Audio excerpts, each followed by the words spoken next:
pengadilan. Masuk lapor ke polisi aja sama seperti itu.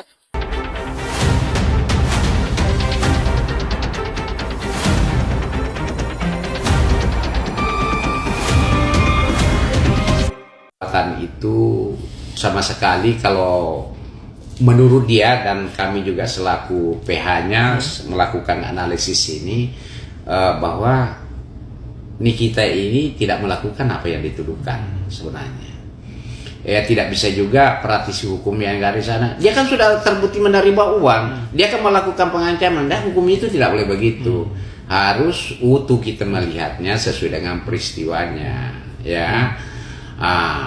Jadi itu sesuai dengan pertanyaannya bahwa satu Nikita itu merasa kecewa dengan putusan pengadilan ini, yaitu merasa kecewa terkait dengan tapi apapun ya apapun yang terjadi tentu akan Nikita karena memang ini orang ini jiwa petarung ya.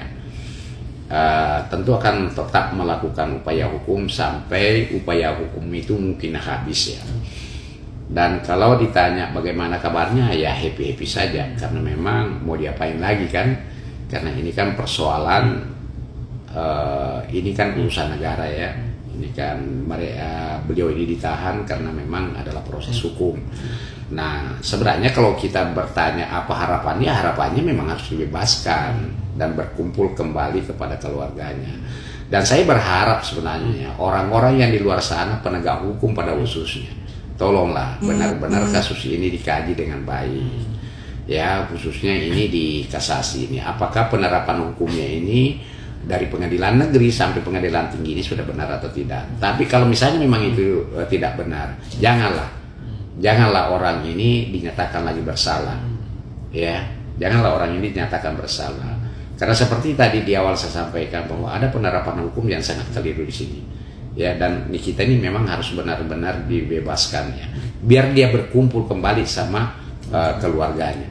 Ini Nikita ini bukan apa, dia adalah single parents Pak, ya kan, dia memiliki 3 orang anak ya, janganlah dihukum orang yang ya ternyata sebenarnya tidak terbukti bersalah dan bahkan objeknya itu adalah tindak pidana. Jangan, karena bukan hanya Nikita yang merasa bersalah ya. Ya, bukan hanya di kita yang merasakan bagaimana ya ketika seorang ibu ya tulang punggung ya kan, tentu kan berdampak semua sama anak-anaknya dan bahkan keluarga besarnya. Jadi saya bukan ini ya, saya hanya berharap semoga hakim yang ada di Mahkamah Agung benar-benar bisa melihat, melakukan analisis dengan jernih terhadap kasusnya di kita ini ya, seperti itu. Bang, berarti saya bilang terakhir jenguk itu hampir sebulan lah ya? Iya. Sebulan. Kunjungan untuk menjelang akhir tahun, ada rencana kah untuk jenguk Niki atau tim PH-nya Abang untuk mewakili melihat gimana kondisi Niki? Kan hampir 9 bulan lebih ya Bang? Iya, 9 bulan. Ini baru-baru ini sih kita sudah lihat, kita kunjungi beliau. Beliau sehat-sehat aja, baik saja. Ya seperti tadi saya jelaskan bahwa harapannya sebenarnya itu karena memang merasa dia tidak bersalah, harapannya ini dibebaskan karena dia tetap ditahan seperti ini berkaitan dengan putusan PT. Bang ini tentu siapapun orangnya pasti ada rasa kesal ya, seperti itu. Bang, tapi ada surat-suratan sedikit terkait rindu dengan anaknya, terus ada suratan apa sih Niki pas kemarin yang sudah diputus PT jadi pemberat dan Abang bilang yang sudah akhirnya mengajukan kasasi dan tunggu hasilnya 14 hari ya ke depannya kasasi putusan dari kasasi tersebut, gimana Bang? Ya tentu dong, tentu curhat ya bahwa kenapa sih kok saya diginin amat ya, karena saya yang merasakan ya, saya mengalami peristiwa itu, saya merasa bahwa saya tidak melakukan satu tindak pidana sesuai apa yang dituduhkan kepada saya, sehingga saya dipisahkan dengan anak-anak saya ya kan. Ya tentu apalagi seorang ibu ya tentu ada rasa kangen ya sama keluarga, apalagi anak-anaknya masih kecil, dan kedua beliau ini adalah tulang punggung.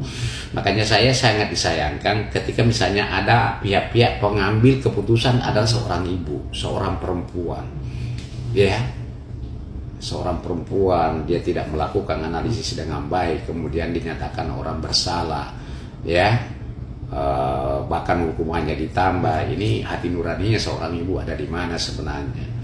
Ya, seperti itu.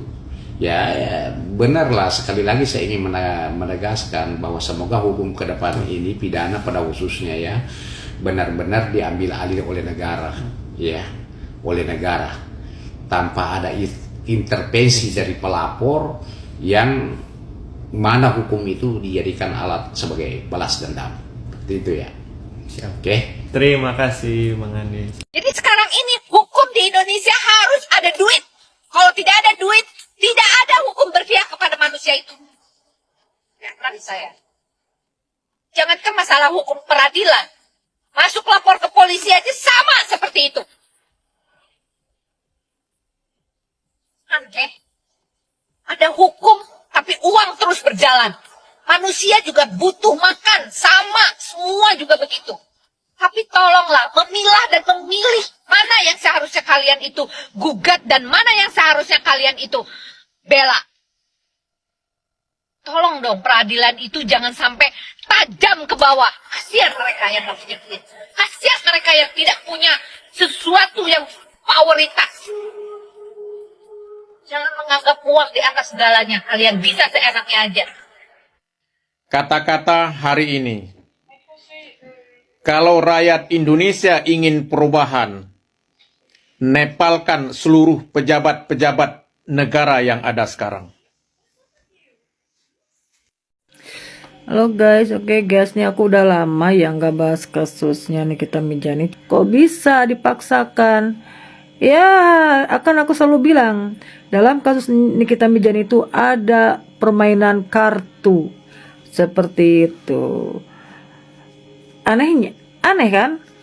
Orang yang lantang membongkar produk-produk kecantikan, skincare, kosmetik yang di TikTok yang kita tahu itu tidak berbahaya, bla bla bla bla bla. Ternyata kan berbahaya. Dibongkarlah dengan direview beberapa kosmetik yang benar-benar wow, melejit, menjerit. Kayak gitu kan penjualannya kayak gitu. Ada yang mereview Doktip, dipokalkan lantang oleh Nikita Mirzani. Dan terbukti kan pihak BPOM pun bilang bahwa produknya si ini tuh bermasalah. Tapi kenapa yang mengungkap, yang membuka ke publik kayak gitu, ini kan kejahatan. Yang mengungkap kejahatan dikasuskan, tapi yang membuat, yang pelakunya itu berkeliaran, masih bisa live streaming kayak gitu, kan gak masuk akal. Ya kan, kayak kita ada permainan kartu di situ kayak gitu. Jadi ya itulah, menyala negeriku. Sidang apa tuh, pengadilan masih di Indonesia itu masih ya melihat itulah yang paturup duit kayak gitu. Menurut aku sih Nikita Mirzani bisa kalau mau permainan domino atau kartunya duit kayak gitu bisa. Punya duit dia, cuman kan dia sebelum ditahan juga berspeak up, mending naik ke pengadilan katanya supaya dibongkar kayak gitu.